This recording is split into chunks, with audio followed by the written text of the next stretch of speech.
স্বাধীনতা অর্জনের চেয়ে রক্ষা করা কঠিন প্রবাদটি একেবারে মিলে যায় দেশের ক্রীড়াঙ্গনের ক্ষেত্রে। ব্যাডমিন্টন ও টেবিল টেনিসের জন্য বিশাল উডেন ফ্লোর ইনডোর থাকলেও সেখানে নেই খেলার পরিবেশ। দীর্ঘ সময় অকেজো হয়ে আছে শহীদ তাজউদ্দিন ইনডোরের শীতাতপ নিয়ন্ত্রিত যন্ত্র। এতে বাধ্য হয়ে টেবিল টেনিস ফেডারেশন আসন্ন প্রেসিডেন্টস কাপ টুর্নামেন্ট স্থগিত করেছে। এরপরেই সরব হয়েছে জাতীয় ক্রীড়া পরিষদ। উদ্যোগ নেওয়া হয়েছে ১২ কোটি টাকা ব্যয়ে নতুন এসি প্রতিস্থাপনের সঙ্গে ব্যাডমিন্টন ও টেবিল টেনিস ফেডারেশনকে মিরপুর কিংবা ধানমন্ডি ইনডোর স্টেডিয়াম ব্যবহারের প্রস্তাবের কথা ভাবছে এনএসসি। পুনরায় করতে হবে, এটা আসলে রিপেয়ারের কোনো সুযোগ নেই, মানে একদম ব্র্যান্ড নিউ আনতে হবে। আচ্ছা, তো ওই প্রেক্ষিতে আমাদের প্রকৌশলীগণ যে এস্টিমেটটি আমাদের কাছে ধারণা দিয়েছেন, মোটামুটিভাবে ১২ কোটি টাকার মতো। মিরপুরে আমাদের ইনডোরের যে স্টেডিয়ামটা আছে ওইটা, আর পাশাপাশি ধানমন্ডিতে রিয়া গোপ মহিলা ক্রীড়া কমপ্লেক্স যেটি আছে সেটি।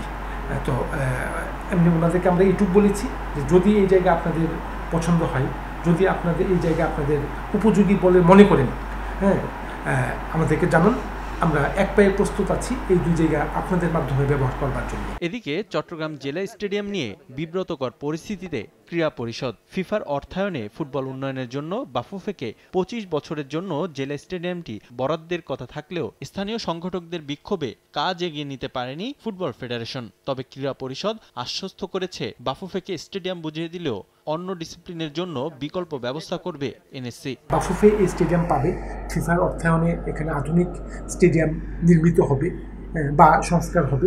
আবার পাশাপাশি স্থানীয় ক্রীড়া কর্মকাণ্ডের যাতে কোনো ব্যাঘাত না ঘটে এটি নিশ্চিত করতে হবে। এটা রাষ্ট্রের দায়িত্ব, এটা সরকারের দায়িত্ব, এটা মন্ত্রণালয়ের দায়িত্ব, এটা জাতীয় ক্রীড়া পরিষদের দায়িত্ব, এবং আমরা বাফুফেরও দায়িত্ব পাশাপাশি, এবং আমরা চিঠি দিয়ে আমরা এটা চট্টগ্রাম জেলা ক্রীড়া সংস্থাকে আমরা জানিয়ে দিয়েছি।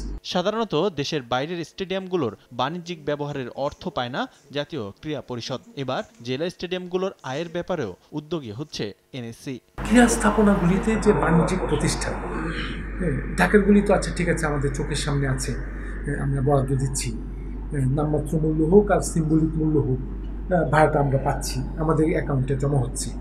তো ঢাকার বাইরে যে ক্রীড়া স্থাপনাগুলোতে যে বাণিজ্যিক প্রতিষ্ঠানগুলো আছে, এগুলির বরাদ্দ প্রক্রিয়া, এগুলির ভাড়া আদায় প্রক্রিয়া, এগুলির ভাড়া সম্পর্কে আসলে জাতীয় ক্রীড়া পরিষদ অবহিত, মানে কোনোভাবেই অবহিত নয়। এটা আসলে এই বিষয়টা নিয়েও আমরা ভাবছি। এদিকে জাতীয় স্টেডিয়ামের সংস্কার কাজ শেষে দুর্নীতি অনিয়ম নিয়ে তদন্ত করবে জাতীয় ক্রীড়া পরিষদ। রিফাতুল ইসলাম মিরন, সময় সংবাদ, ঢাকা।